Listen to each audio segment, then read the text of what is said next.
أعوذ بالله من الشيطان الرجيم. بسم الله الرحمن الرحيم. إذا زلزلت الأرض زلزالها وأخرجت الأرض أثقالها وقال الإنسان ما لها يومئذ تحدث أخبارها بأن ربك أوحى لها. بسم الله الرحمن الرحيم. إذا زلزلت الأرض زلزالها وأخرجت الأرض أثقالها وقال الإنسان ما لها يومئذ تحدث أخبارها بأن ربك أوحى لها يومئذ يصدر الناس أشتاتا ليروا أعمالهم فمن يعمل مثقال ذرة خيرا يره ومن يعمل مثقال ذرة شرا يره.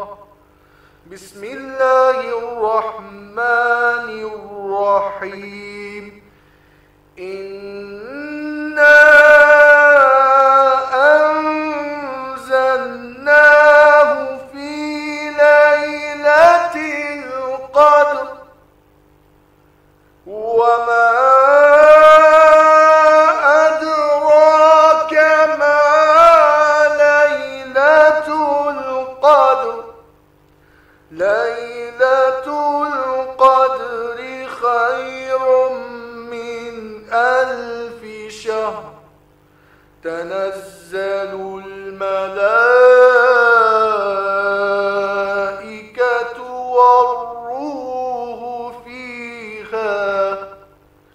والروح فيها بإذن ربهم من كل أمر. سلام هي حتى مطلع الفجر.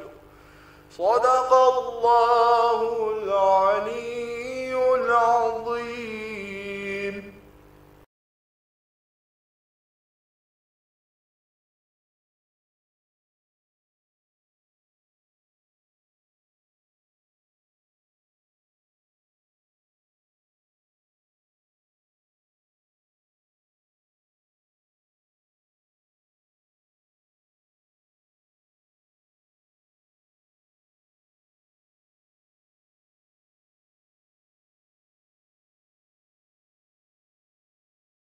ولا قوة إلا بالله العلي العظيم. بسم الله الرحمن الرحيم. الحمد لله الذي لا يفر منعه الجمود ولا يقضيه العطاء والجود، إذ كل معت منتقص سواه وكل مانع مذموم ما خلاه، وهو المنان بفوائد النعم وعوائد مزيد والقسم، ما اختلف عليه دهر فيختلف منه الحال ولا كان في مكان فيجوز عليه الانتقال.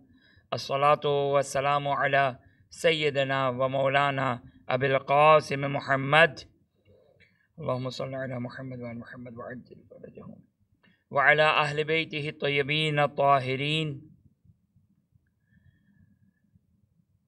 لا سيما مولانا ومولى الكونين أبي الحسن والحسين أمير المؤمنين علي بن أبي طالب عليهما السلام روحي وأرواح العالمين لتراب مقدمهم فداه ولعن الدائم على أعدائهم إلى قيام يوم الدين رب اشرح لي صدري ويسر لي أمري واحلل عقدة من لساني يفقه قولي بسم الله الرحمن الرحيم اللهم كن لوليك الحجة ابن الحسن صلواتك عليه وعلى آبائه في هذه الساعة وفي كل ساعة وليا وحافظا وقائدا وناصرا ودليلا وعينا حتى تسكنه أرضك طوعا وتمتعه فيها طويلا اللهم عجل لوليك الفرج واجعلنا من أنصاره وعوانه وأتباعه وشيعته والمستشهدين بين يديه السلام عليك يا أبا عبد الله وعلى الأرواح التي حلت بفنائك عليك مني سلام الله أبدا ما بقيت وبقي الليل والنهار ولا جعله الله آخر العهد مني لزيارتكم السلام على الحسين وعلى علي بن الحسين وعلى أولاد الحسين وعلى أصحاب الحسين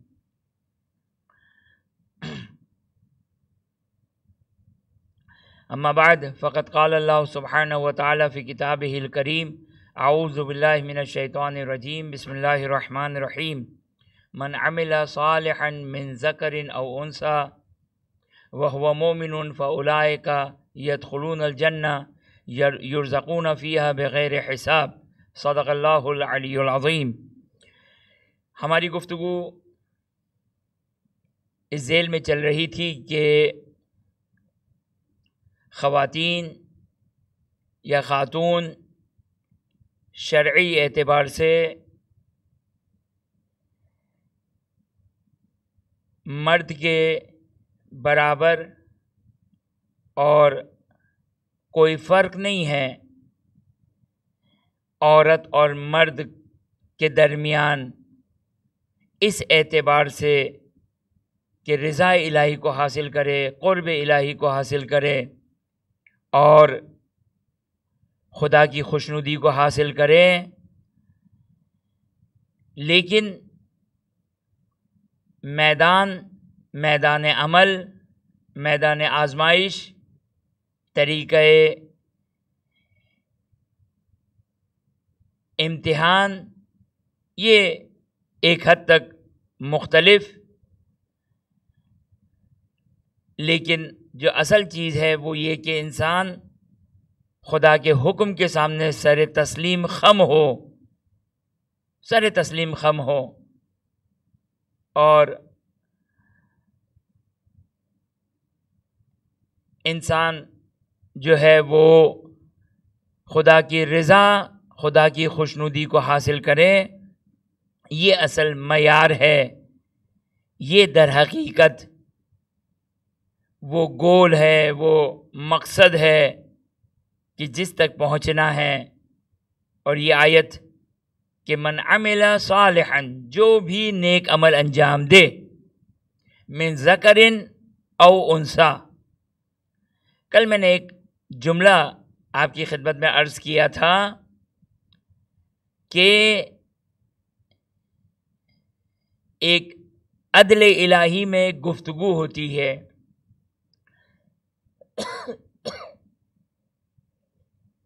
عدل الہی میں گفتگو ہے کہ خداوند متعال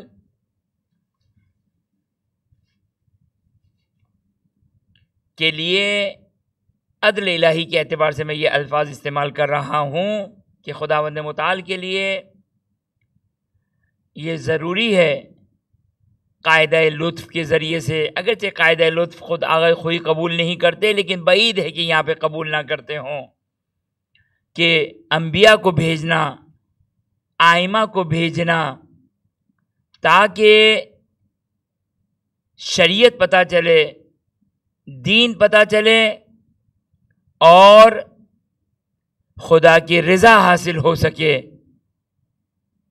اگر خدا انبیاء نہیں بھیجے، آئمہ نہ بھیجے، تو پھر خداوند متعال اس چیز کے بارے میں سوال نہیں کر سکتا ہے اب یہ ایک بالکل عقلی سی چیز ہے، اور اس ذیل میں، اس سلسلے میں ہمارے پاس روایات بھی موجود ہیں ان افراد کی نسبت کہ جن تک حجت نہیں پہنچی، نبی کی شکل میں حجت نہیں پہنچی. روایات موجود ہے کہ خداوند متعال قیامت کے دن ان کا امتحان لے گا. توجہ کیجیے گا یہ نکتہ. پس جن تک حجت نہیں پہنچی تو خدا بغیر حجت کے، توجہ کیجیے گا یہ نکتہ، خدا بغیر حجت کے ان کو مستحق عقاب یا مستحق عذاب نہیں قرار دے سکتا ہے. یہ خلاف عدل الہی ہے. اور روایتوں میں سوال کیا گیا اور ائمہ اطہار علیہ السلام نے اس کے مطابق جواب دیا. یہاں پر بھی اسی طرح کہ اگر خواتین اور خاتون، اگر ان کے لیے کچھ موانع ہیں، رکاوٹیں ہیں اس مقام کو حاصل کرنے کے لیے جس مقام میں وہ عورت کو مکلف قرار دیا ہے، من عمل صالحا، توجہ کیجیے کہ لفظ صالح ایک اہم نکتہ ہے. صالح کس کو کہتے ہیں؟ صالح وہی میری ساری گفتگو خالی نماز نہیں ہے، خالی روزہ نہیں ہے، بلکہ در مقام امتثال. امتثال کس کو کہتے ہیں؟ امتثال یعنی جب میں اپنی شرعی ذمہ داری کو ادا کر رہا ہوں، ادا کرنے کو کہتے ہیں عربی میں امتثال. جب میں امتثال کر رہا ہوں تو اب کیا حکم خدا ہے، کیا حکم خدا ہے، اس کا خیال رکھنا یہ عمل صالح ہے. مجھ پر کیا خدا کی طرف سے ابھی امر مولا ہے، ابھی امر مولا مجھ پر کس بات کا ہے، یہ عمل صالح ہے. میں نے مثالیں دی تھی لیکن چونکہ بات دوسرے اینگل سے بات کر رہا ہوں لہٰذا مثال کو تکرار کر رہا ہوں. مثال تکرار ہے، یہ نہ کہیے گا کہ میں نے بات ریپیٹ کی ہے. بات ریپیٹ نہیں کر رہا ہوں، میں ایک دوسرے اینگل سے بات کر رہا ہوں. میں کیا اینگل ہے کہ من عمل صالحا، صالح عمل کس کو کہتے ہیں؟ کہ اس وقت میری ذمہ داری کیا ہے، اس وقت میری خدا مجھ سے کیا چاہتا ہے. مثال دوں، یہ آپ کی خدمت میں 2 دن سے میں یہ بات کہہ رہا ہوں، علم فقہ، علم دین. اگر کوئی کہے کہ مولانا یہ علم فقہ کو چھوڑیے، اگر علم فقہ کو چھوڑنا ہے تو امام صادق علیہ السلام کو چھوڑ دیجیے. اسی کہ علم فقہ کسی مجتہد کی گھر کی کھیتی نہیں ہے، علم فقہ کسی مجتہد کے گھر کا علم نہیں ہے، یہ امام صادق سلام اللہ علیہ کا دین ہے، یہ دین الہی ہے. یہ الیوم اکملت لکم دینکم و اتممت علیکم نعمتی، الیوم اکملت لکم دینکم و اتممت علیکم نعمتی میں فقہ شامل ہے.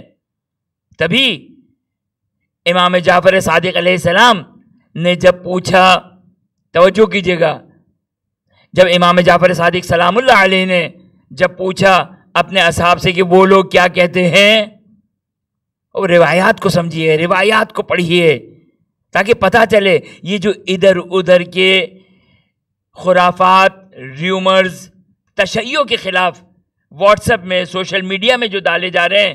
دیکھیے ایک دفعہ غیر بیان کرتا ہے بڑی داڑھی والا تو ہمارا سننے والا 50% ویسے ڈسکاؤنٹ دے دیتا ہے، کہتا ہے پتہ نہیں صحیح ہے صحیح نہیں ہے. اگرچہ سننا جائز نہیں ہے، یہ بتا دوں میں آپ کو.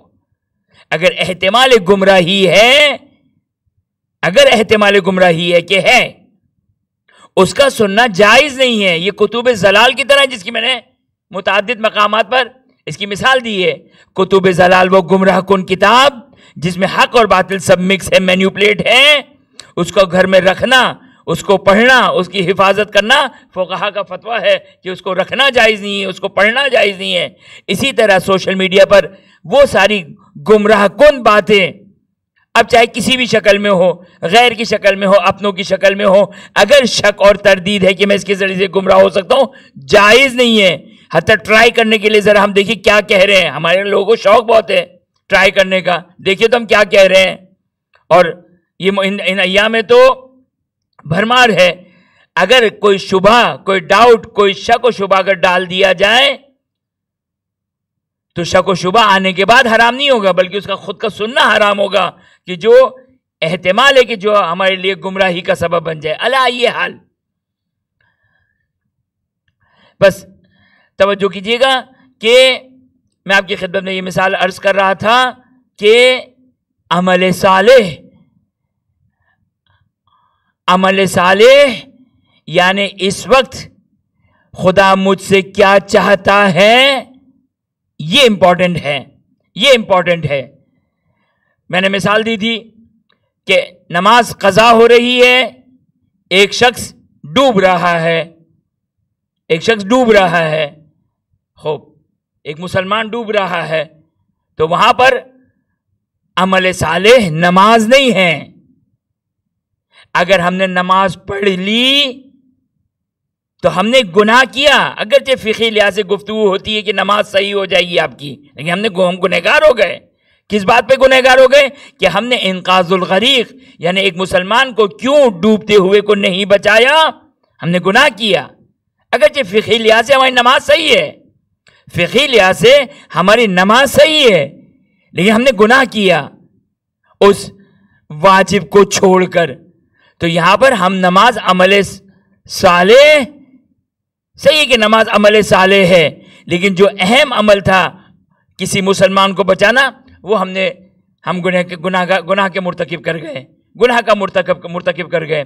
بس توجہ کیا آپ نے کہ یہ ایک اہم مسئلہ ہے کہ اب من عمل صالحا، جو آپ کی خدمت میں بات عرض کر رہا تھا، دوبارہ میں ریپیٹ کروں، کہاں سے شروع کی تھی؟ کہ اگر عورت عقل و شعور کے اعتبار سے اگر ناقص ہے، ایمان کے اعتبار سے اگر ناقص ہے، اور خداوند متعال اس سے وہ ساری کی ساری چیزوں کا مطالبہ کرتا ہے جو ایک مرد سے مطالبہ کرتا ہے کہ ایسا ہی ہے، ایسا ہی ہے، تو پھر اس صورت میں خداوند متعال کی طرف سے عدل الہی کے برخلاف ہے یہ کہ ایک تو ان کے اندر ادراک کی طاقت کم رکھی، اور پھر مقام اور منزلت اسی مرد کے برابر قرار دیا. بس یہ ممکن نہیں ہے. اور اگر ادراک کی کمی اگر کسی کے پاس ہے، اگر ادراک کی کمی کسی کے پاس ہے تو پھر خداوند متعال اس کو کمپنسیٹ کرے گا. توجہ کریں، ہمارا اصل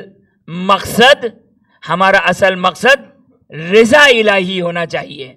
ہمیں یہ باقی ساری باتیں اگنور کر دینا چاہیے، چھوڑ دینا چاہیے کہ آیا عورت کم عقل ہے، عورت زیادہ عقل ہے، عورت یوں ہے، عورت وہ ہے.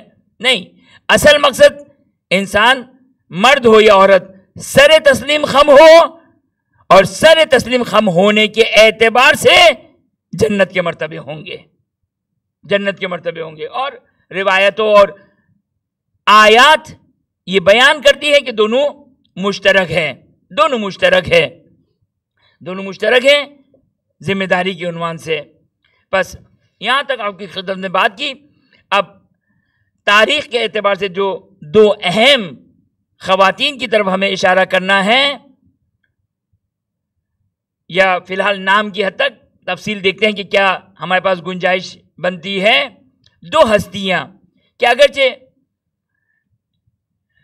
یہ دو ہستیاں دونوں یا معصومہ یا نزدیک میں معصومہ، کہ بنت رسول صلی اللہ علیہ وآلہ کہ جن پر تو نص قرآنی موجود ہے، انما یرید اللہ لیذہب عنکم الرجس اہل البیت ویطہرکم تطہیرا، اللہم صلی علی محمد وعلی محمد وعجل فرجہم. یہ آیت کہ جو آیت تطہیر کہلاتی ہے، جو نص قرآنی ہے، بنت رسول کی عصمت کے اوپر یہ آیت دلالت کرتی ہے. یا حضرت زینب کبریٰ سلام اللہ علیہا کہ جن کے اوپر بھی ہمارے پاس دلیلیں موجود ہے کہ جو انشاءاللہ آپ کی خدمت میں بیان کریں گے. یہ دو ہستیاں، یہاں پر میں نے آپ کی خدمت میں شاید سب سے پہلی تقریر میں ایک نقطہ بیان کیا تھا، اور کسی نے یہ خواہش کی تھی کہ اس کی میں وضاحت کر دوں کہ توجہ کیجئے گا، آل محمد علیہ السلام کی زندگی ہمارے لیے نمونہ حیات ہے۔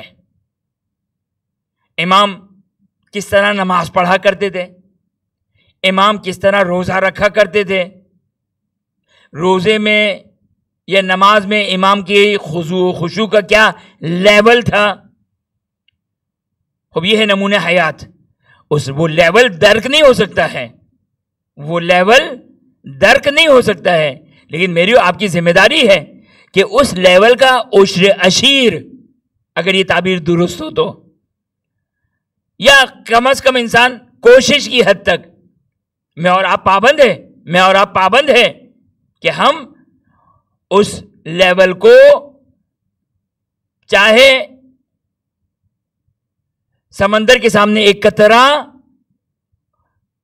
اگر ہم حاصل کر سکتے ہیں تو ہم اس کے پابند ہیں۔ یہ اسوہ حسنہ ہے ہمارے لیے، نمونہ حیات ہے ہمارے لیے، ہمیں ان کی پیروی کرنی ہے۔ ہمیں ان کی پیروی کرنی ہے کا مطلب یہ نہیں ہے کہ میں ان کے برابر جا کے کھڑا ہو جاؤں گا، نہیں، معلوم ہے کہ نہیں کھڑا ہو سکتا ہوں، ممکن نہیں ہے، اس لیے کہ میری معرفت کا لیول نہیں ہے۔ آپ کہیں کہ بڑھائیے، ہم معرفت کا لیول بڑھائیں اپنا کہ امام تک پہنچ جائیں۔ اگر ایسا ہونے والا ہوتا تو خدا مجھے اور آپ کو امام بنا دیتا۔ خدا کو اپنے علم غیب سے معلوم تھا کہ کون کہاں پر ہے، کس کا کیا مقام ہے۔ ہم سلمان کے مقام تک پہنچ جائیں، ہم ابو ذر کے مقام تک پہنچ جائیں، اور یہ شاید ممکن ہے، شاید میں کہہ رہا ہوں کیونکہ میں کیا کہہ سکتا ہوں، قطن ہوں تو نہیں اس مقام پر، وہاں تک پہنچ سکتا ہوں یا نہیں پہنچ سکتا ہوں، شاید پہنچ سکتا ہوں گا، روایات اس بارے میں کچھ کہتی نہیں ہے، لیکن بہرحال میدان کھلا ہوا ہے، توجہ کیجئے گا، میدان کھلا ہوا ہے، شیطان کے علاوہ اس میدان میں کوئی ہرڈل نہیں ہے۔ توجہ کیا آپ نے، میدان راستہ کھلا ہوا ہے، کوئی ٹریفک نہیں ہے، صرف ایک ہرڈل ہے، ایک رکاوٹ ہے، ایک معنی ہے جس کو مجھے اور آپ کو فائٹ کرنا ہے، اس سے وہ ہے شیطان۔ اور خدا نے مجھے اور آپ کو اتنی طاقت دی ہے کہ ہم اسے فائٹ کر سکتے ہیں۔ بس اب اس میدان میں سلمان بھی دوڑ لیں، ہم اور آپ کی بھی دوڑ ہے، کراس کر جائیے سلمان کو رضوان اللہ تعالی علیہ، کراس کر جائیے ابو ذر غفاری کو رضوان اللہ تعالی علیہ۔ بس یہ راستہ کھلا ہوا ہے، ہم کتنا اپنے نفس پر کنٹرول کرتے ہیں، یہ سب سے زیادہ اہم ہے۔ نفس پر کنٹرول کرنا ممکن ہے۔ دیکھیں خواتین کے بارے میں نے آپ کی خدمت میں عرض کیا، میں نے میدان کی بہت زیادہ طول و تفصیل بیان نہیں کی کہ میدان کیا کیا ہو سکتے ہیں مرد و عورتوں کے لیے، لیکن ایک میدان جو مجھے بہت ڈر لگتا ہے، ابھی تک تو میں بہت ہی سنبھل کر گفتگو کر رہا ہوں، ایک میدان خاتون کے لیے وہ ہے شوہرداری، شوہر کے بارے میں ذمہ داری۔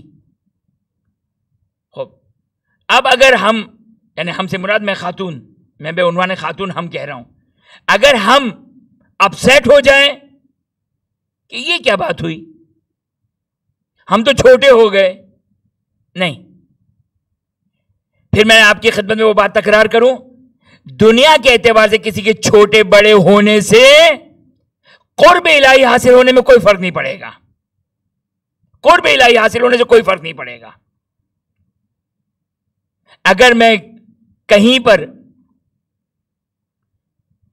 میں ایک مثال دیتا ہوں، میں توجہ کیجئے گا، یہ مثال شاید میں اپنی بات کو مزید واضح کر سکوں، توجہ کیجئے گا۔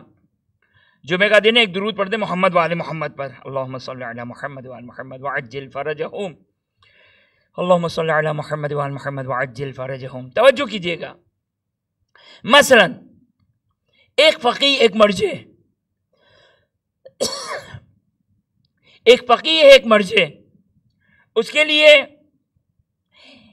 اسباب مہیا تھے، توجہ کیجئے گا اس مثال کو، ایک فقیہ ایک مرجع، اس کے لیے اسباب مہیا تھے، راستے کھلے ہوئے تھے کہ وہ مرجعیت کے مقام پر پہنچ سکا۔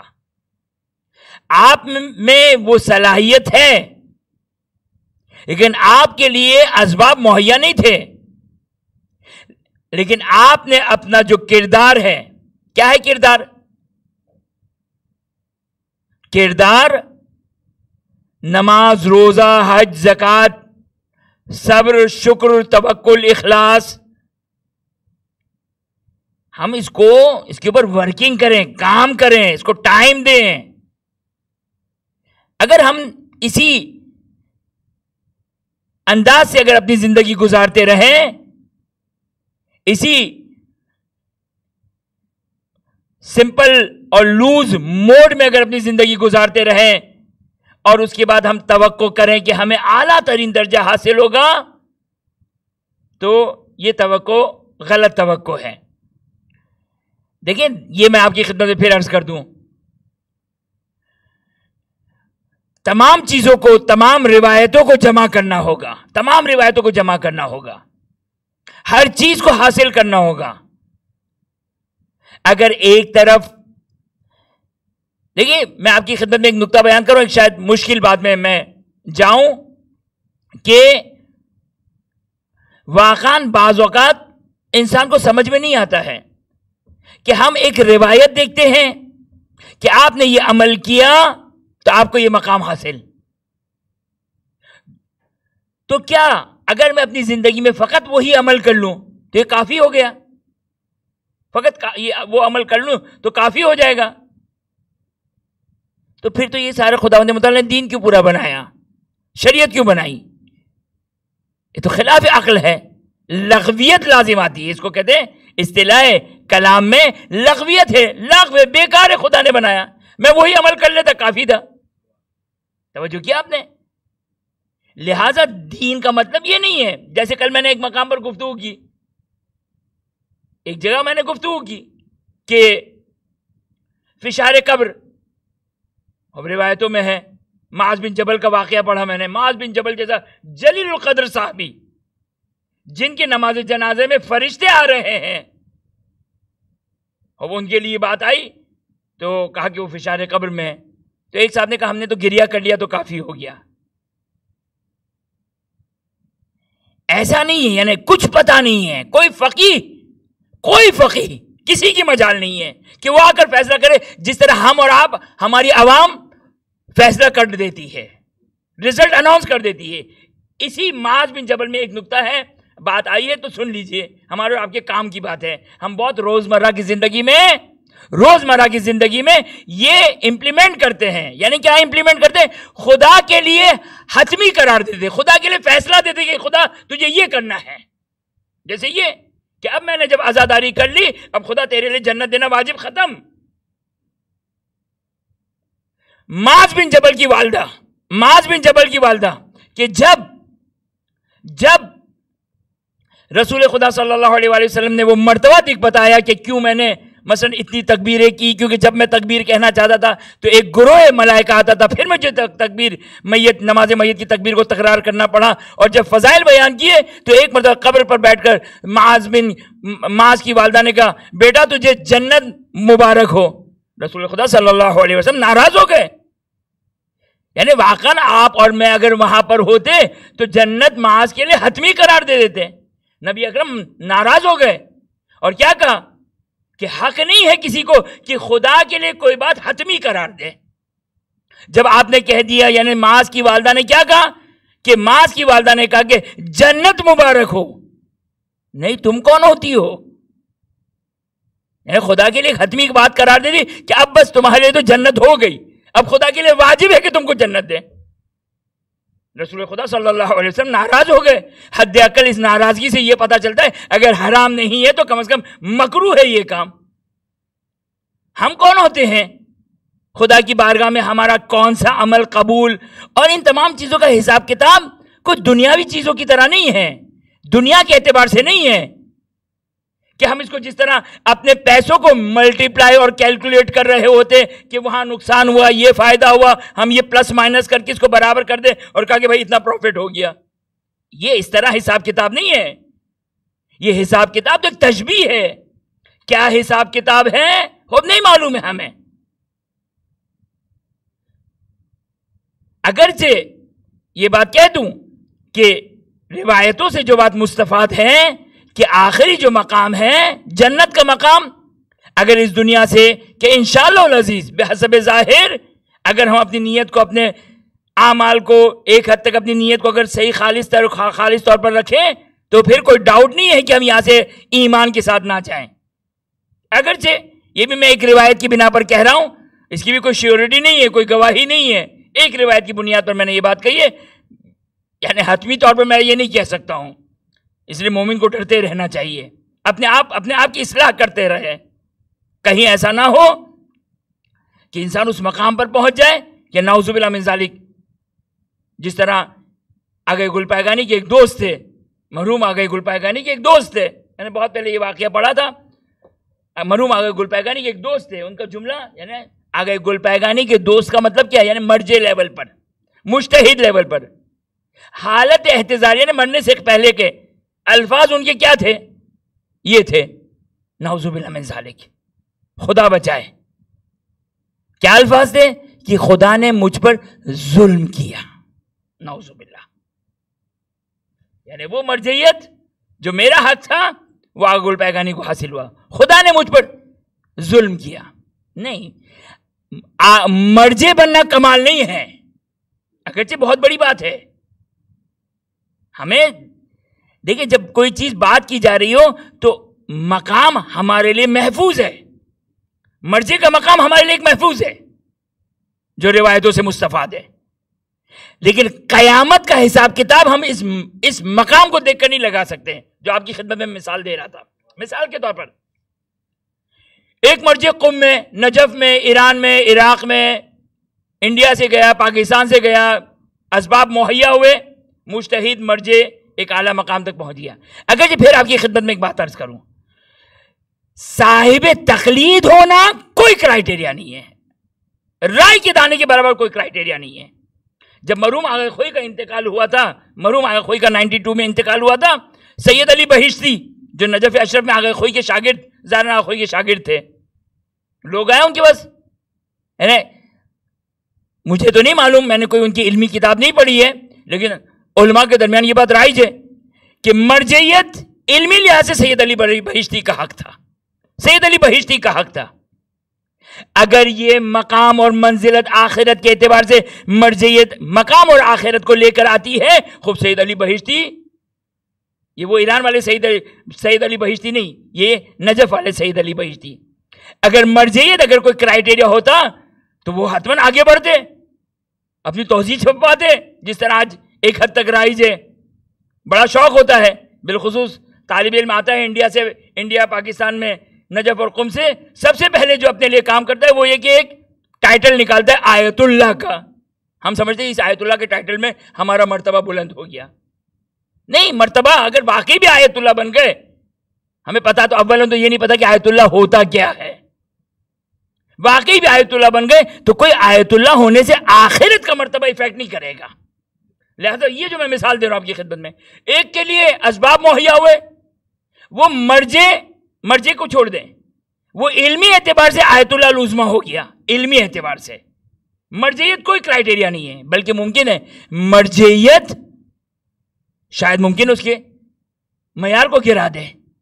مثلا جیسے آگے بروجردی، توجہ کیجیے گا، یہ بھی ایک نقطہ قابل توجہ ہے، خود آگے بروجردی جب تک اپنے شہر بروجرد میں تھے، اپنے گاؤں دیہات میں جہاں پر تھے، جہاں پر بھی وہ تھے، تو خود جو کما نقل جس طرح نقل کیا گیا، بیان کیا جاتا ہے کہ وہ صاحب کرامت تھے۔ اچھا، صاحب کرامت ہونا بھی کوئی کرائیٹیریا نہیں ہے، وہ صاحب کرامت تھے، چونکہ لوگوں کے ساتھ ان کا اٹھنا بیٹھنا نہیں تھا۔ جب لوگوں کے ساتھ انسان اٹھتا بیٹھتا ہے تو چھوٹی موٹی غلطیوں سے انسان کی کرامتیں چھن جاتی ہیں، لیکن جب وہ قم آئے تو ان کے وہ جو کرامتیں یا جو شہود اور جو مکاشفات ایکس وائی زیڈ جو بھی اس کا نام دو، ختم ہو گیا وہ ان کا۔ یہ کچھ کرائیٹیریا نہیں ہے، کرائیٹیریا کچھ نہیں ہے، نہ مرجع بننا کرائیٹیریا ہے۔ ہاں، یقینی طور پر ایک پازیٹیو چیز ضرور ہے، یعنی مجتہد اپنے لیے، یعنی اپنے آپ کو تقلید کے لیے پیش کرنا واجب کفائی ہے، یہ واجب کفائی ہے۔ سید علی بہشتی نے دیکھا کہ بھائی اتنے سارے لوگ موجود ہیں جو اپنے آپ کی اپنی تقلید کروا لے، کافی ہے، کیا ضرورت ہے کہ میں اپنے آپ کو پیش کروں؟ کیونکہ خود اپنی تقلید پیش کرنا، خود فتویٰ دینا، یہ خود راہ خطر ہے. خود فتویٰ دینا یہ ایک مشکل راستہ ہے. لہٰذا سید علی بہشتی نے احتیاط کی، کہا کہ نہیں میں اس وادی میں نہیں جانا چاہتا. ہاں جہاں تک لوگوں کی ضرورت ہے، جس طرح معاشرے میں واجب ہے کہ ڈاکٹر ہونے چاہیے، معاشرے میں واجب ہے کہ انجینئر ہونے چاہیے، یہ واجب کفائی ہے. فقط ڈاکٹر اور انجینئر کی بات نہیں ہے، معاشرے میں یہ بھی واجب ہے کہ اگر مثلاً اگر روٹی والا نہ ہوا تو کوئی روٹی کھانے والا نہیں ہوگا، سب بھوکے مر جائیں گے، تو روٹی کی دکان لگانا واجب ہو جائے گا. تو یہ سب واجب کفائی ہے، اسی میں سے ایک مرجعیت بھی ہے. تو آپ کی خدمت میں یہ بات مثال انشاءاللہ واضح ہو گئی ہوگی کہ مرجع ہونا، آیت اللہ ہونا. اب مثال کے طور پر ایک کے لیے اسباب مہیا تھے، وہ آیت اللہ العظمیٰ ہو گئے. ایک اخلاص کے لحاظ سے، شکر کے لحاظ سے، صبر کے لحاظ سے، عمل کے لحاظ سے. کون سا عمل؟ لیلۃ الرغائب کے اعمال کر لیے، وہ نہیں، عمل صالح. عمل صالح. اس وقت میری خدا مجھ سے کیا چاہتا ہے؟ اس وقت خدا مجھ سے کیا چاہتا ہے؟ اس وقت خدا مجھ سے کیا چاہتا ہے؟ یہ بغیر علم فقہ کے، بغیر علم دین کے حاصل نہیں ہو سکتا ہے. اس وقت خدا مجھ سے کیا چاہتا ہے، یہ بہت امپورٹنٹ ہے. مشکل بھی ہے اور امپورٹنٹ بھی ہے. یہی اصل ہے. امپورٹنٹ کیا؟ لفظ امپورٹنٹ بھی شاید غلط ہے. یہی اصل ہے. یہ میری ابھی کیا ذمہ داری ہے. بس ممکن ہے ایک انڈیا میں رہنے والا، پاکستان میں رہنے والا، یورپ میں رہنے والا، امریکہ میں رہنے والا، ہم کہتے ہیں نا بھائی جب حرم گئے تو بڑا تقدس نظر آیا، بڑی روحانیت نظر آئی. یہ تو روحانیت مجھے آج تک تو سمجھ میں نہیں آئی ہے. ہم سمجھتے زیادہ بڑی بڑی لائٹیں ہو تو وہ روحانیت ایجاد کرتی ہے، تو بقی میں تو وہ روحانیت ہی نظر نہیں آتی ہے. نہیں ہوا روحانیت، مگر وہ مجازی روحانیت تو نہیں دکھتی ہے. تو یہ ساری ہم لوگ ان چیزوں سے امپریس ہوتے ہیں. نہیں، ہم ان سے باہر نکلیں، ان مادیات سے باہر نکلیں. اللہ یہ حال ممکن ہے یورپ میں رہنے والا عند اللہ، توجہ کیجیے گا، خدا کے نزدیک کون مقرب ہے، یہ ڈیپینڈ نہیں کرتا اس بات کے اوپر کہ آپ مرجع ہیں، مجتہد ہیں. ہاں دین نہیں آئے گا تو عمل صالح نہیں ہو سکتا ہے. اگر اخلاص نہیں ہوگا، کوئی عمل قبول نہیں ہوگا، چاہے آپ کو پورا دین آتا ہو، چاہے آپ نے بالکل پرفیکٹ دین پہ عمل کیا ہو.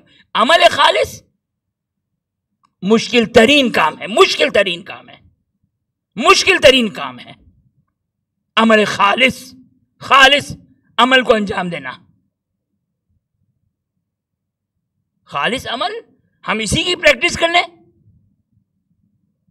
لوگ کہتے ہیں بھائی ہمارے پاس تو اسباب مہیا نہیں تھے. بھائی عمل خالص کے لیے تو اسباب نہیں چاہیے نا. عمل خالص کے لیے تو اسباب نہیں چاہیے. اس طرح عمل کو انجام دے کہ رائے کے دانے کے برابر، جس میں کوئی دکھاوا نہ ہو، خود پسندی نہ ہو. خود پسندی کس کو کہتے ہیں؟ بھائی دکھاوے کے لیے تو پھر کسی کو کرائے پر لانا پڑے گا. دکھاوے کے لیے تو پھر کسی کو لانا پڑے گا کرائے پر. خود پسندی، مجھے یہ عمل میرا اچھا لگا، یہ خود پسندی، یہ بھی نہ ہو. ہم نے اپنی زندگی میں صبر کو کتنا لے کر آئے. یہی ہماری صبر کا مطلب کیا ہے؟ صبر 3 قسم کے صبر ہیں. صبر عند المصیبت،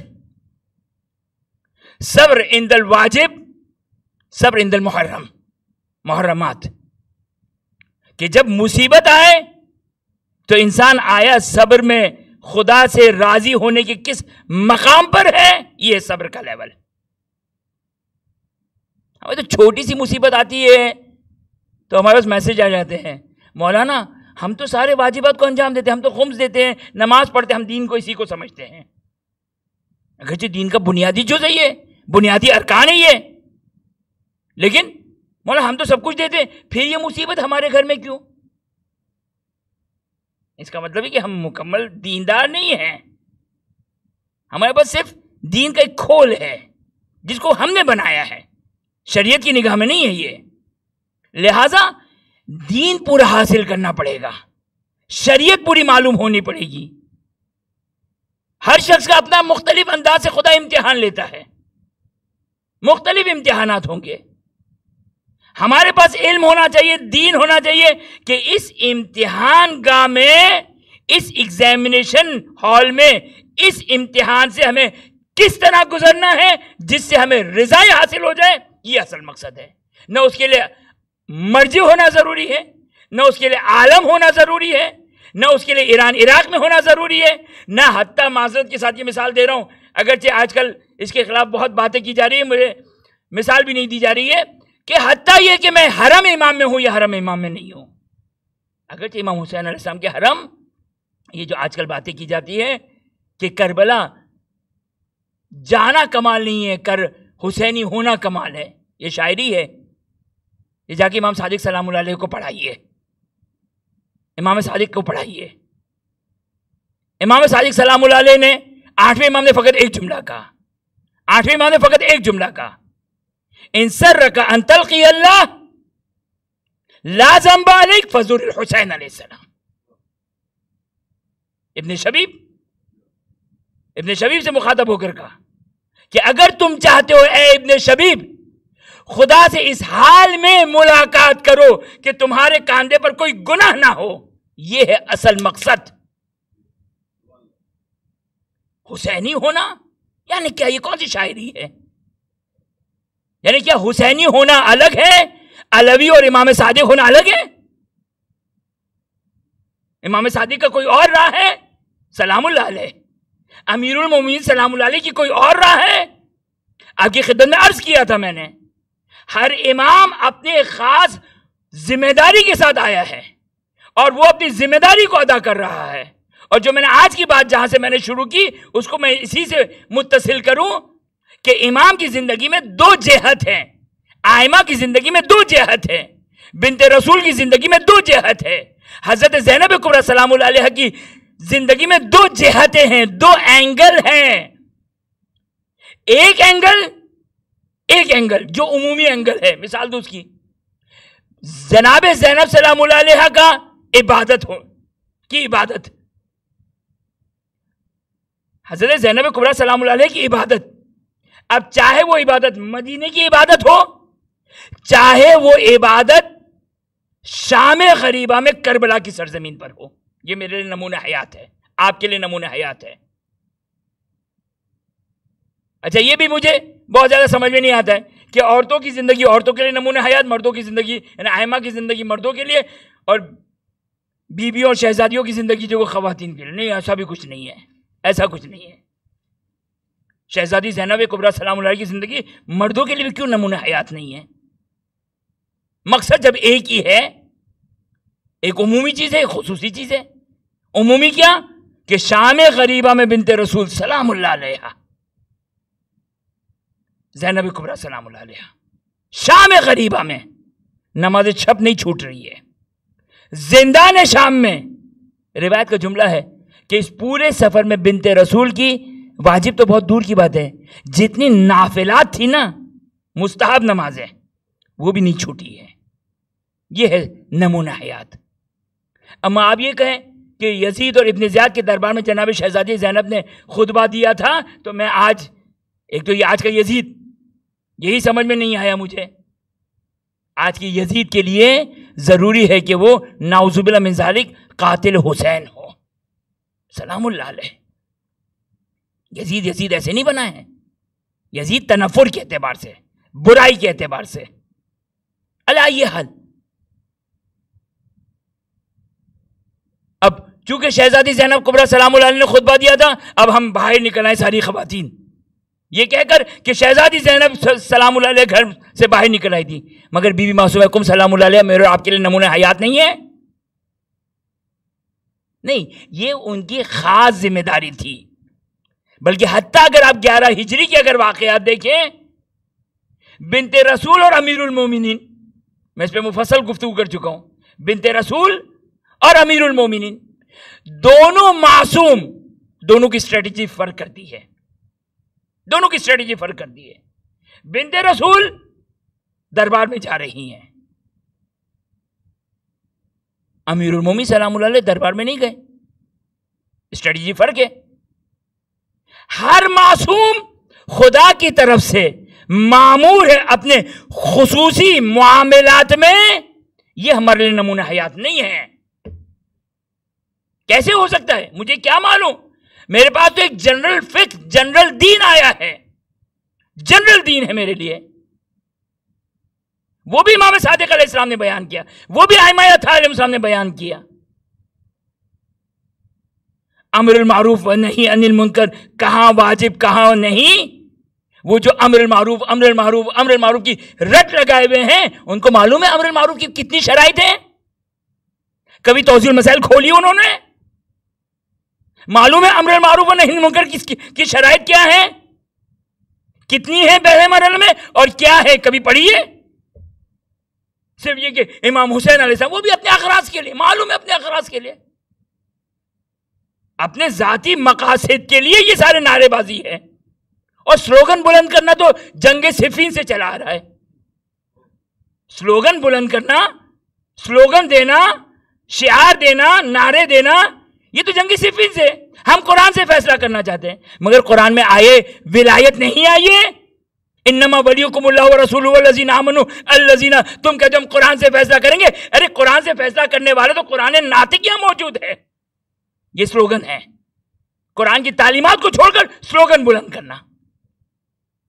مگر بنی عباس نے سلوگن بلند نہیں کیا، اگر حق پر تھے تو دے دیتے چھٹے امام ساتھ۔ تو خدا رہا ان سلوگن کی زد میں آنا، توجہ کیجئے گا، میں ایک جملہ، بہت سخت جملہ کہہ رہا ہوں، ان سلوگن کے، ان شعار کے، ان نعروں کے زد میں آنا ایسا ہے جیسے بنی عباس کی عوام، جیسے جنگ صفین میں ابو موسیٰ اشعری جیسے لوگ جو سلوگن کی زد میں آ گئے۔ مگر کیا ابو موسیٰ اشعری مولا امیر کے مقام کو نہیں جانتا ہے؟ وہ تو چلو کھلا منافق تھا، شاید ابو موسیٰ اشعری نہ ہو، لیکن جو عوام ہے، ہم اپنے مرتبے کو بلند کریں، یہ ہے مرتبہ بلند ہونا، یہ ہے ایمان کا مرتبہ۔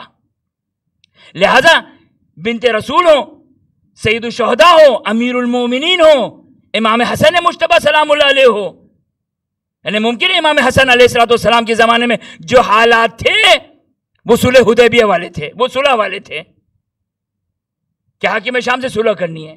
ممکن ہے آج، ممکن کہہ رہا ہوں میں اور آپ کوئی نہیں ہے، یاد رکھیے گا، یہ ہمارا اور آپ کا میدان ہی نہیں ہے۔ آج کون لڑ رہا ہے؟ میں اور آپ لڑ رہے ہیں، مگر میرا میدان ہے، آپ کا میدان ہے۔ آپ مرجع ہیں، آپ فقیہ ہیں، آپ مجتہد ہیں۔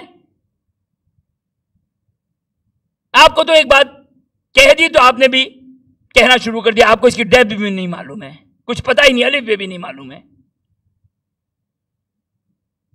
خوب یہ کربلا، یہ حسینی راہ، یہ کربلا کی راہ ہے، یہ حسین کی راہ ہے، نعوذ باللہ من ذالک۔ جائیے چھٹے امام کو پڑھائیے، چھٹے امام کیا کہتے ہیں؟ اللہم اغفر لی ولی ولزوار حسین علیہ السلام۔ ظاہر حسین جو بھی جاتا ہے کربلا، السلام علیکہ یا ابا عبداللہ کہے، عارفاً بحقہ، واحد شرط، ایک شرط ہے ظاہر حسین بننے کے لیے، ایک شرط ہے، وہ شرط کیا ہے؟ عارفاً بحقہ، یہ کہنا کہ عمر سعد بھی کربلا میں تھے، خدا ہدایت دے آپ کو۔ ایک ظاہر حسین کو عمر سعد سے ملاتے ہو، ایک ظاہر حسین کو شمر سے ملاتے ہو، وہ بھی کربلا میں تھا، آپ بھی کربلا میں، تو کون سا کمال ہے؟ وہ مگر عارفاً بحق ہی تھا، وہ مولا حسین کی ولایت کو مانتا تھا۔ روایتوں میں عارفاً بحق ہی، عارفاً بولایت ہی، عارفاً بحرمت ہی، جو ان تین چیزوں کے ساتھ، عارفاً بحق ہی، عارفاً بحرمت ہی، کہ یہ بحرمتی اور بولایت ہی اسی بحق ہی کی تفسیر ہے۔ عارفاً بحق ہی، عارفاً بولایت ہی، عارفاً بحرمت ہی، جو زیارت امام حسین کرے گا اس کے لیے یہ مقام ہے۔ کون سا مقام؟ جو امام رضا فرماتے ابن شبیب سے، اے ابن شبیب، اگر خدا سے ملاقات کرنا چاہتے ہو اس حال میں کہ تمہارے نامہ اعمال میں کوئی گناہ نہ لکھا ہو، تو زور الحسین علیہ السلام، حسین کی زیارت کرو، حسین کی زیارت کرو، کوئی کنڈیشن نہیں ہے۔ ایک ضعیف سے ضعیف روایت ہے، بھائی بہت ساری روایتیں بنائی گئی ہیں، الحمدللہ آج کے دور میں جھوٹی روایت تقریباً نہیں بن سکتی ہے. بنانے والے تو آج بھی بناتے ہیں. بنانے والے امام صادق علیہ السلام سے 1400 سال کے بعد امام صادق کے نام پہ روایت بنا رہے ہوتے ہیں. پتہ نہیں کون سا اخلاص ہے یہ. لیکن نہیں بن سکتی ہے. اس لیے نہیں بن سکتی کہ کتابیں تو یہی ہے نا. آپ کو پروف کرنا پڑے گا کہ 200 سال 300 سال 800 سال 900 سال 1000 سال پرانی کتاب میں یہ روایت آئی ہے. وہ تو آپ پروف نہیں کر سکتے ہو. آپ زیادہ روایت, آپ سے مراد ایک جنرل بات کر رہا ہوں, آپ زیادہ سے زیادہ ایک امام صادق علیہ السلام کی طرف جھوٹی بات منسوب کر سکتے ہو. نعوذ باللہ من ذالک. تصور تو کریں, یہ کون سا امر المعروف و نہی عن المنکر کا طریقہ ہے کہ آپ قرآن کی آیتیں بنائیں, آپ روایتیں بنائیں. کیا مقصد ہے؟ تاکہ امر المعروف و نہی عن المنکر ہو. لہذا توجہ کیجیے گا, جہاں بنت رسول کی عبادت کی بات آئی, ایک جنرل ایک عمومی بات آئی, وہ ہم سب کے لیے نمونہ حیات ہے. لیکن آپ یہ کہیں کہ بی بی تو دربار میں گئی تھی, لہٰذا آج کی خاتون ساری کی ساری باہر نکل آؤ. معذرت کے ساتھ کوئی کنیکشن نہیں ہے, کوئی ارتباط نہیں ہے. شہزادی زینب کبریٰ سلام اللہ علیہا نے خطبہ دیا نا. جناب ام رباب نے تو نہیں دیا تھا خطبہ, تو وہ بھی حسینی نہیں ہوئی, وہ بھی زینبی نہیں ہوئی سلام اللہ علیہما. باقی بیویوں نے بھی نہیں دیا.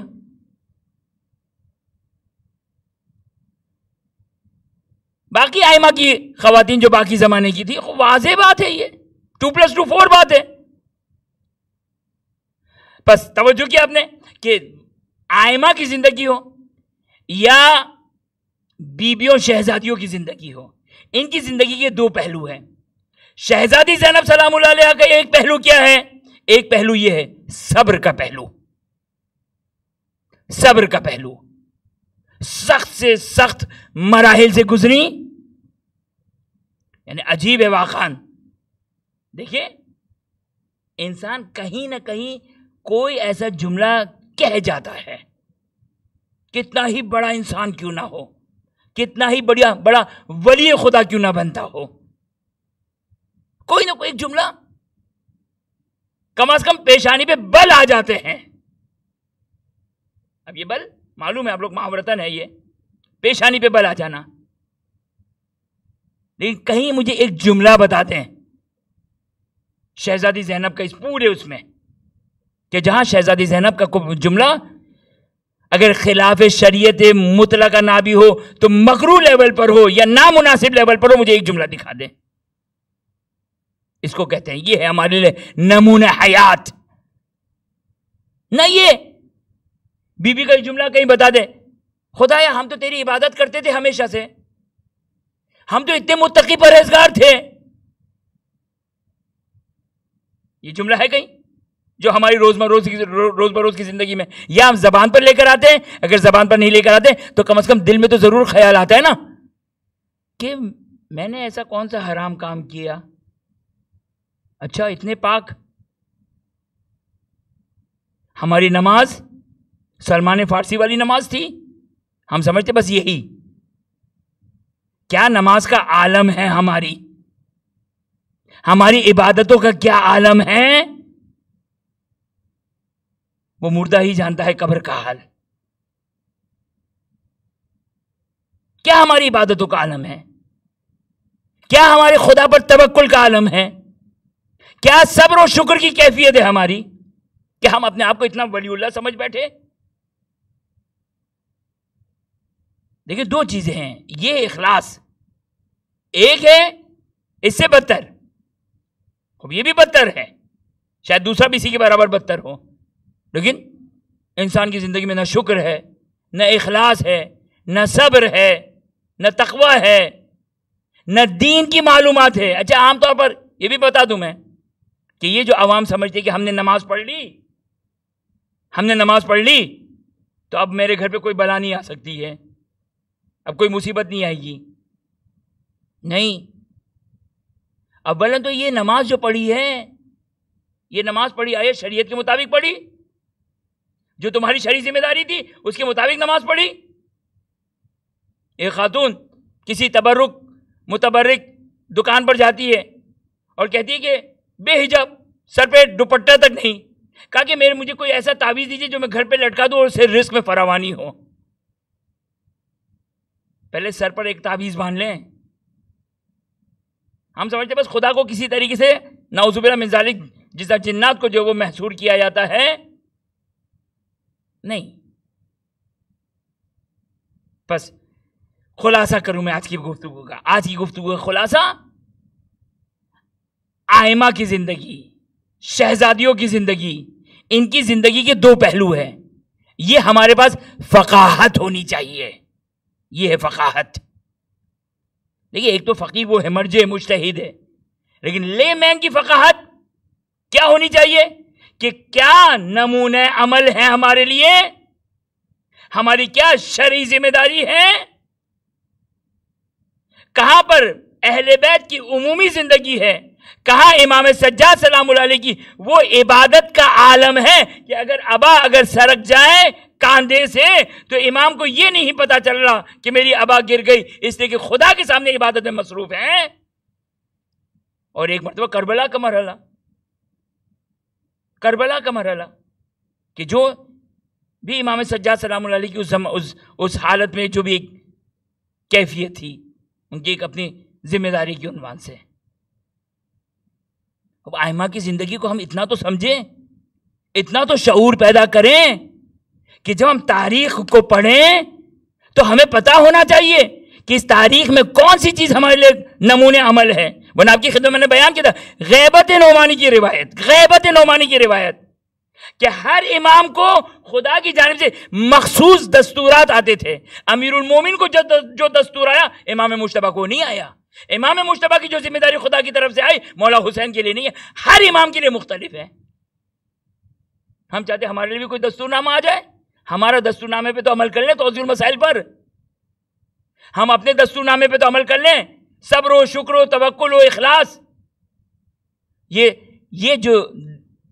یہ ساری باتیں یہ ائمہ سے ہٹ کر مجتہد مرجع عام و خاص سب کے لیے یہی ہے.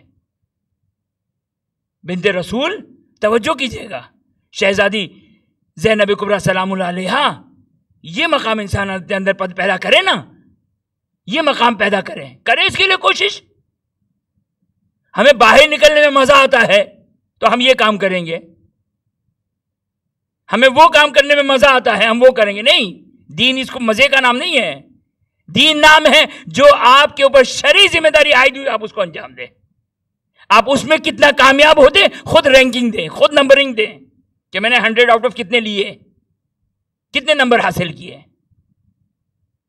تاریخ میں دیکھیں شہزادی زینب کبریٰ، ایک مجھے بتا دے کسی مرحلے پر، بلکہ برعکس کیا نظر آتا ہے ہمیں نظر آتا ہے کہ جب ابن زیاد نے جب تانا دیا بنت رسول کو، جلال میں آ جاتی، کچھ بھی کہہ سکتی تھی، نہیں، ایک عجیب جملہ کہا. سنتے ہیں آپ علماء کرام سے، ما رأیت الا جمیلا. جب انسان دیکھیں ایک دفعہ تو میں ریلیکس موڈ میں ہوں، پیٹ بھی بھرا ہوا ہے، ایئر کنڈیشن میں بھی بیٹھا ہوں، کوئی مصیبت نہیں ہے، تو اس وقت میں کہوں کہ خدا نے الحمدللہ سب کچھ دیا. یہ ما رأیت الا جمیلا، اس کا اگر ایک سادے الفاظ میں اگر ترجمہ کرے تو کیا ہے؟ خدا نے سب کچھ دیا. اگر چھوٹی سی مصیبت آنے کے بعد بھی ہمارا یہی عالم ہے تو ماشاءاللہ ہمیں کچھ تو نمبر مل جائیں گے. لیکن شہزادی زینب کبریٰ سلام اللہ علیہا، شہزادی زینب کبریٰ سلام اللہ علیہا سن 11 ہجری سے نانا کا سایہ اٹھا، ایسے ہی نہیں اٹھا، طبی موت نہیں تھی.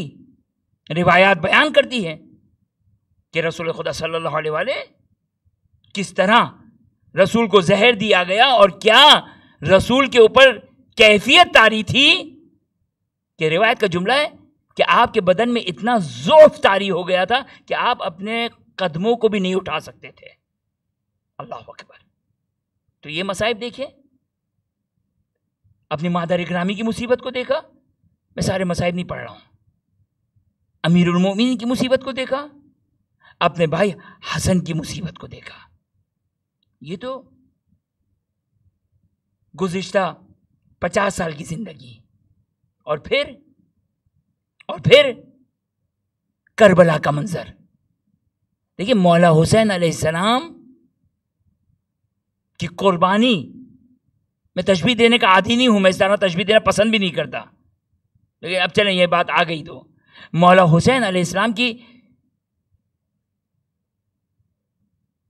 قربانی عصر عاشور تک تھی.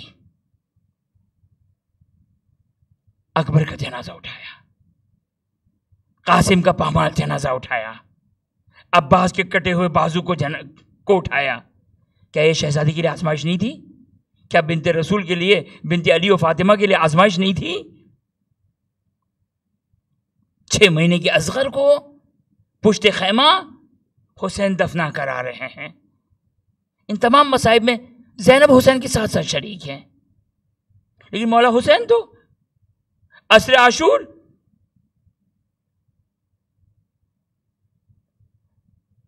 بھائی دیکھیں, فاقہ بھی آل محمد کی مصیبت کو مد نظر رکھتے ہوئے فاقہ نہیں رکھا گیا, بلکہ صرف عصر عاشور تک رکھا. اسے کہ مولا حسین کی مصیبت عصر عاشور پہ ختم ہو گئی. مولا حسین کی جو ظاہری اس عالم مادہ میں جو ظاہری ایک مصیبت تھی وہ ختم ہو گئی عصر عاشور تک. لہذا فاقے کا ٹائم بھی عصر عاشور تک قرار دیا گیا. لیکن شہزادی زینب کی مصیبتیں تو ختم نہیں ہوئی. یہ سارے مصائب کا غم تو دل میں لیے ہوئے ہیں.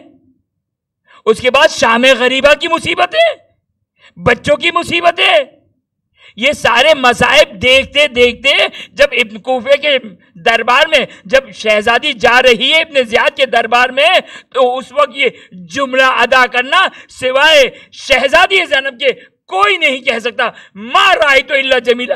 خدا سے ہم نے سوائے خیر کے کچھ نہیں دیکھا, سوائے خیر کے کچھ نہیں دیکھا.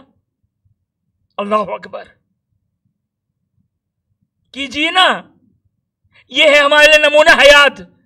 اپنی زندگی میں شہزادی زینب کو اگر لے کر آنا ہے تو خطبہ دینا نہیں ہے, ظالم کے مقابلے میں نکلنا نہیں ہے جب تک مرجع و مجتہد کا حکم نہ آ جائے.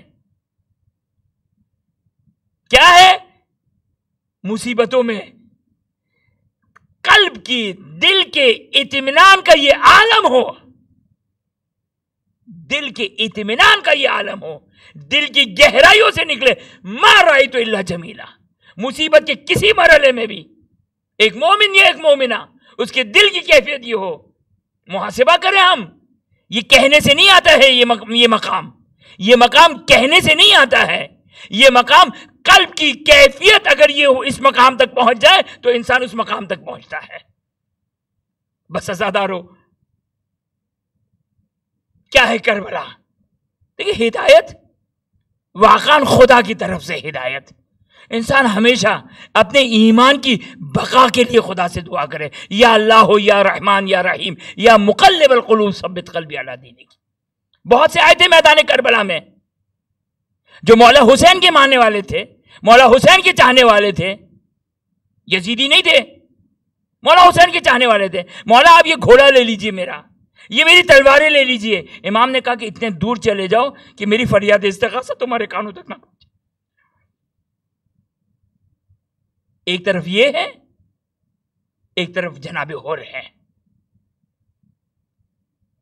یعنی اس سے بڑی دنیا میں اگر کسی خوش قسمت انسان کو, دیکھیں حضرت سلمان و ابو ذر و مقداد و یہ خوش قسمت تھے, لیکن چونکہ اسی راہ پر تھے تو کوئی اتنا مسئلہ نہیں, اسی راہ پر باقی رہنا نسبتاً آسان ہے. لہذا میں جناب حر کو کہتا ہوں دنیا کا خوش قسمت ترین انسان جو گمراہی اور جہنم سے ایک قدم پیچھے تھا, ایک قدم, ایک رات پیچھے تھا, اور ظاہراً رات کا وقت تھا شاید, ایک قدم پیچھے, نعمت الہی شامل حال ہو گئی. علماء مقاتل جو بیان کرتے ہیں اس کا مفہوم بیان کرتا ہوں کہ ایک مرتبہ جناب حر کے کانوں تک فرزند زہرا کی فریاد استغاثہ پہنچی. اللہ اکبر. بس دعا کریں کہ خدا کی طرف سے یہی غیبی عنایتیں ہوتی رہیں. اپنے اندر وہ ظرفیت ایجاد کریں کہ خدا ہمارے لیے غیبی عنایتوں کے اسباب مہیا کرتا رہے. ہور نسبتاً یقینی طور پر کربلا کے واقعے کا ظاہری طور پر بہت بڑا مجرم، بلکہ سب سے بڑا مجرم، کیونکہ وہی وہ شخص تھا جو 1000 کے لشکر کے ساتھ آیا تھا، 1000 کے لشکر کے ساتھ آیا تھا، اور مولا حسین کو کربلا میں محصور کر دینے والا یزید نہیں تھا، عمر سعد نہیں تھا، شمر نہیں تھا. یہ لوگ تو ابھی آئے بھی نہیں تھے. وہ پہلا شخص جسے امام حسین علیہ السلام کا راستہ روکا اور امام حسین کو کربلا میں محصور کر دیا، وہ حور ابن یزید رہائی رحمت اللہ علیہ. لیکن ایک مرتبہ جب فریاد فرزند زہرا پہنچی، کانوں سے ٹکرائی، اب کیفیت مختلف ہو گئی ہے. ایک یزیدی کہتا ہے، اے حور، تو بہت بہادر اور شجاع ہے، تیرے چہرے پر یہ اضطراب کی کیفیت کیا ہے؟ تیرے اوپر یہ ڈر و خوف کی کیفیت کیا ہے؟ تو ایک مرتبہ جناب حور کہتے ہیں کہ میں اپنے آپ کو جنت و جہنم کے درمیان پاتا ہوں. یہ ہے مومن، یہ ہماری آزمائش ہے. ہم لمحے بلمحے اپنے اندر جنت و جہنم کے درمیان کی آزمائش میں گرفتار ہیں. لیکن حور کہتے ہیں میں کسی حال میں بھی جنت کے انتخاب کو نہیں چھوڑوں گا. لہذا روایت کا جملہ ہے کہ ایک مرتبہ حور یزیدی سپاہی کو چھوڑ کر، لشکر کو چھوڑ کر مولا حسین کی طرف بڑھے. اب مختلف تاریخیں ہیں، غلام ساتھ تھا، بعض میں ہے کہ بیٹا بھی ساتھ تھا. علی حال قدر مسلم، قدر متیقن جناب حور. اور جو کیفیت بیان کرتے ہیں، ایک مطلب جناب حور آ رہے ہیں اور اپنے ہاتھوں کو پشت گردن پہ باندھا ہوا ہے، جس طرح مجرم آیا کرتا ہے. مولا کی خدمت میں آیا. علماء کرام مقاتل بیان کرتے ہیں، ایک مرتبہ حور زمین پر بیٹھ گئے، گریا کر رہے ہیں، مولا سے معافی مانگ رہے ہیں. مولا، میں ہی وہ بدبخت انسان ہوں جس نے آپ کو اس سرزمین پر محصور کر دیا، مولا مجھے معاف کر دیے. لیکن ذرا حسین کے دل سے پوچھے، ذرا مولا حسین کے دل سے پوچھے. اگرچہ بعض ارباب منبر یہ جملہ کہتے ہیں، مجھے نہیں ملا، لیکن بعید نہیں کہ مولا کے دل میں یہ بات، یہ خیال تو کم از کم آیا ہوگا کہ مولا حسین کے دل پر کیا گزر گئی ہوگی جب حور دشمن بن کر آیا تھا نا، تو حور کو بھی پانی پلایا، حور کے 1000 ساتھیوں کو بھی پانی پلایا، تمام حیوانات اور جانوروں کو بھی پانی پلایا. لیکن آج فرزند زہرا اتنا غریب ہو گیا کہ جو آنے والا مہمان آیا ہے، مہمان بن کر آیا، ایک گھونٹ پانی پلانے کے لیے مولا کے پاس پانی موجود نہیں. بس ایک مرتبہ جناب حور نے مولا حسین سے کہا، آقا مولا، کیا کوئی توبہ کی گنجائش ہے؟ ارے جانتے نہیں حور کس کی در پر آئے ہو؟ ارے یہ کریم ابن کریم ہیں. اگر ان کا باپ کا قاتل ہو، اولاد کا قاتل بھی اگر ان کے پاس آئے اور معافی کا اگر طلبگار ہو، تو یہ وہ گھرانہ ہے جو باپ کے قاتل اور بیٹے کے قاتل کو معاف کر دے. بس ایک مرتبہ مولا نے دلاسا دیا. لیکن بعض ارباب منبر کہتے ہیں کہ ایک مرتبہ جناب حور نے کہا، مولا اگر اجازت ہو تو مخدرات عصمت سے اپنی خطا کی مغفرت اور اپنی خطا کی معافی مانگ لوں. ایک مرتبہ اجازت ملی، خیمے مخدرات عصمت کے خیمے پر آئے. مخدرات عصمت خیمے کی اس طرف بیٹھی ہوئی ہے، ایک طرف جناب حور یہاں پر بیٹھے ہیں، اور ایک مرتبہ کہا، بیویوں مجھے معاف کر دینا، میں ہی وہ بدبخت ہوں جنہوں نے آپ کے دل کو دکھایا، آپ کے دل کو اذیت دی. میں ہی وہ بدبخت ہوں کہ آپ کی مادر گرامی کو رلا دیا. مجھے معاف کر دیجیے گا، اپنی مادر گرامی سے میری شفاعت کروا دیجیے گا. بس ایک مرتبہ جناب حور آئے. بعض ارباب منبر بیان کرتے، شاید مقتل کا بھی جملہ ہو، لیکن بعض ارباب منبر بیان کرتے کہ ایک مرتبہ جناب حور نے کہا، مولا میں سب سے بڑا خطا کار ہوں، مجھے اجازت دیجیے، سب سے پہلے اپنے بیٹے کو بھیجنا چاہتا ہوں. ایک مرتبہ حور کا بیٹا گیا، مقتل میں گیا، جنگ کی. جب ایک مرتبہ گھوڑے سے گرے، آواز دی جناب حور کو، بابا کو آواز دی، بوڑھا باپ حور ابن یزید ایک مرتبہ کھڑے ہو کر مقتل کی طرف جانا چاہتے. اللہ اللہ ایک مرتبہ حسین نے ہر کا راستہ روکا، ہر کہاں جا رہے؟ کہا کہ بیٹے نے بلایا۔ ایک مرتبہ وہ مولا کہتے ارے کوئی بوڑھا باپ بھی جوان بیٹے کی لاشے پر جاتا ہے، ہاتھ جوڑ کے کہوں گا مولا ابھی تو ہر کو روک رہے، تھوڑی دیر کے بعد ارے جب کربلا کے میدان میں جب آپ کا اکبر گھوڑے سے گرے گا، سینے میں برچی کا پھل ہوگا، ارے ایک مرتبہ حسین اس عالم میں اکبر کے جنازے تک پہنچیں گے کہ ہائے حسین کے لیے دنیا تاریک ہو چکی ہوگی۔ بس عزادارو ایک مرتبہ ہر کو اجازت ملی، ہر جاتے ہیں، جنگ کرتے ہیں، ایک مرتبہ آخری فریاد استغاثہ کیا، آخری وداعی سلام کیا، ایک مرتبہ حسین اللہ اللہ کیا عالم ہے، ارے جو شہید گرتا تھا چاہے وہ قبیلے کا سردار ہو یا جان جیسا غلام ہو، فرزند زہرا جاتے ہیں، اس کے آخر وقت میں اس کے سرانے جاتے ہیں، ہر کے سرانے پہنچے، ہر کے سر کو اپنی گود میں رکھا ہوگا۔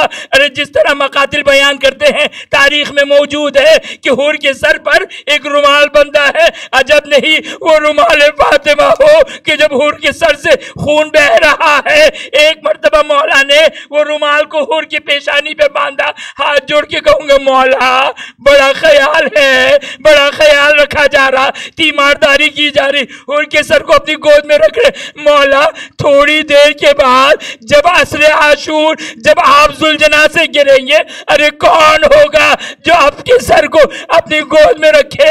ارے کوئی نہیں، ایک غریب بہن زینب کبریٰ تلے زینبیہ سے اس منظر کو دیکھ رہی، شمر ملعون حسین کے سینے پر سوار 12 ضربے لگاتے ہوئے ایک مرتبہ تیغ کو حسین کی گردن پہ رکھ کر کاٹنا چاہتا، عمر سعد سے مخاطب اے عمر سعد میرا ماجا یا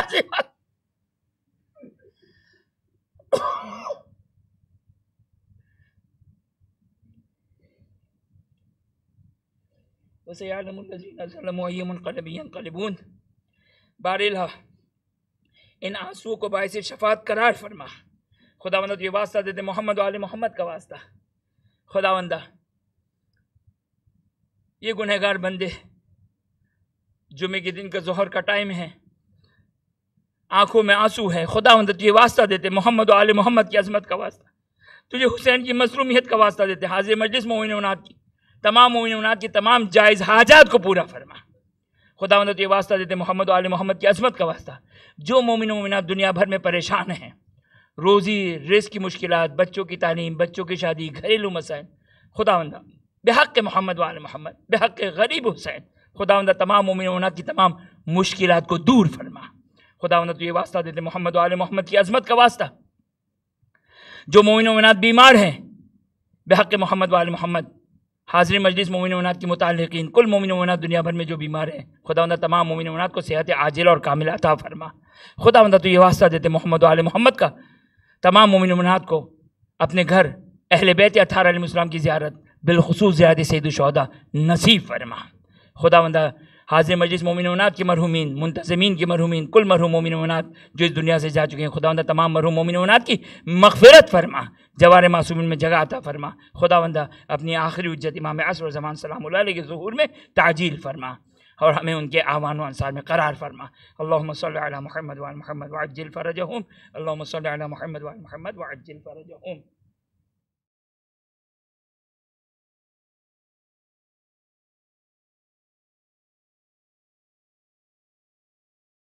السلام عليك يا أبا عبد الله، السلام عليك يا ابن رسول الله، السلام عليك يا ابن أمير المؤمنين، السلام عليك يا ابن فاطمة الزهراء سيدتي نساء العالمين، السلام عليك يا أبا عبد الله وعلى الأرواح التي حلت بفنائك، عليك مني سلام الله أبدا ما بقيت وبقي الليل والنهار، ولا جعل الله آخر النهد مني لزيارتكم، السلام على الحسين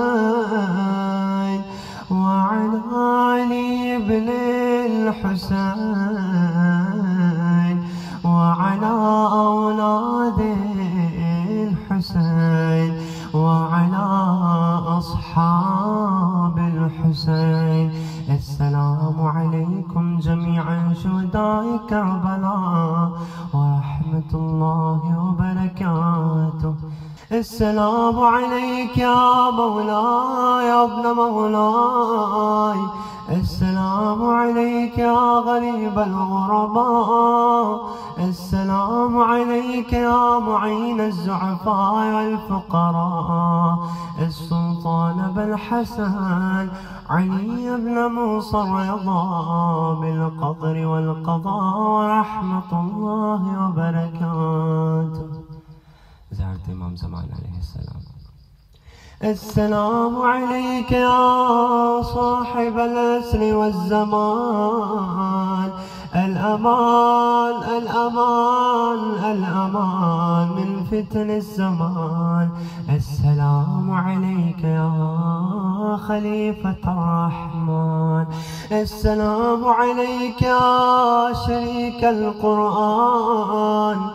سيدي عجل الله تعالى فرجك وسهل الله تعالى مخرجك وظهورك ورحمة الله وبركاته.